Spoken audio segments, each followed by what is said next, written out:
ইসকনের প্রধান কেন্দ্র শ্রীধাম মায়াপুর বিশ্ববাসীর কাছে পারমার্থিক জ্ঞান আহরণের অন্যতম পীঠস্থান। সেখানে চলতি মাসের 17 তারিখ থেকে চলছে গীতা জয়ন্তী উৎসব। 7 দিন ধরে চলল এই অনুষ্ঠান। 23 ডিসেম্বর ছিল তার শেষ দিন। এই বছর এই উৎসব 27 বছরে পা দিল। উৎসবের মাহাত্ম্য জানিয়েছেন ইসকনের জনসংযোগ আধিকারিক রসিক গৌরাঙ্গ মহারাজ। আজ শুভ দিন। ইসকনের প্রধান কেন্দ্র শ্রীধাম মায়াপুরে 7 দিন ব্যাপী গীতা জয়ন্তী পালন করা হচ্ছে।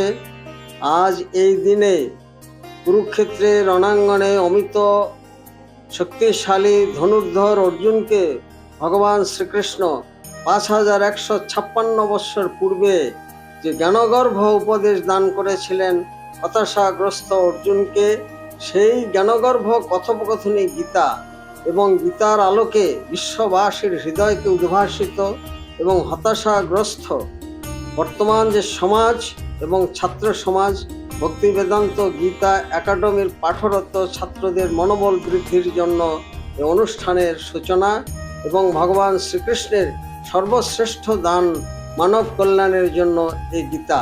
সুতরাং সকলেরই গীতা পাঠ করা জাতি ধর্ম বর্ণ রাজনৈতিকতার ঊর্ধ্বে উঠে অবশ্য প্রয়োজন। কেন্দ্র মায়াপুরে চলছে গীতা জয়ন্তী মহোৎসব, যাকে ঘিরে কিন্তু হাজির হয়েছে শুধু পশ্চিমবঙ্গ নয়, দেশ বিদেশের অসংখ্য কয়েক হাজার ভক্ত। চলুন আজ আপনাদের দেখিয়ে নিই সেই গীতা জয়ন্তী, ইসকনের আয়োজিত সেই গীতা জয়ন্তী মহোৎসব।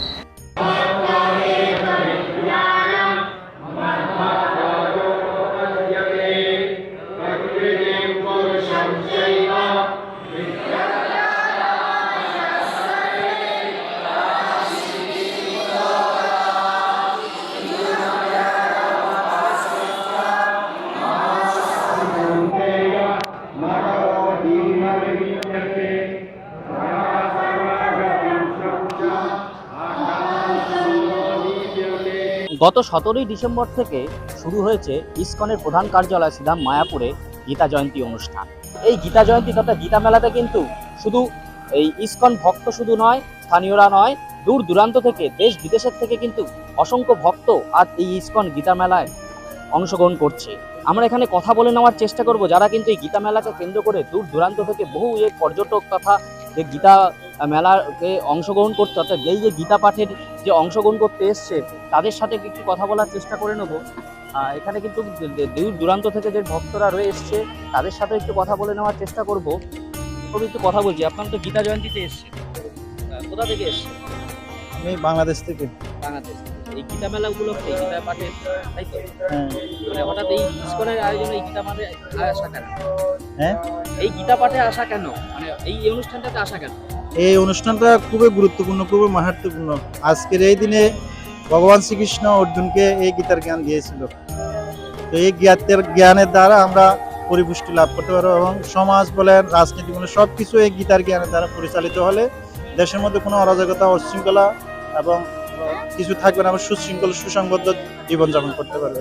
একদমই, যেরকমটা আমি কিন্তু বলছিলাম যে শুধু কিন্তু ইসকন ভক্ত বা পার্শ্ববর্তী এলাকার ভক্তরা নয়, কিন্তু এই ইসকনের যে আয়োজিত যে গীতা মেলাতে কিন্তু অংশগ্রহণ করতে এসছে কিন্তু শুধু ভারতবর্ষ বা পশ্চিমবঙ্গ নয়, কিন্তু সুদূর বাংলাদেশ সহ কিন্তু বিভিন্ন দেশ বিদেশের কিন্তু ভক্তরাও কিন্তু এই গীতা মেলাকে কেন্দ্র করে কিন্তু হাজির হয়েছে। নদিয়া মায়াপুর ইসকন থেকে গোপাল বিশ্বাস, দিন দর্পণ।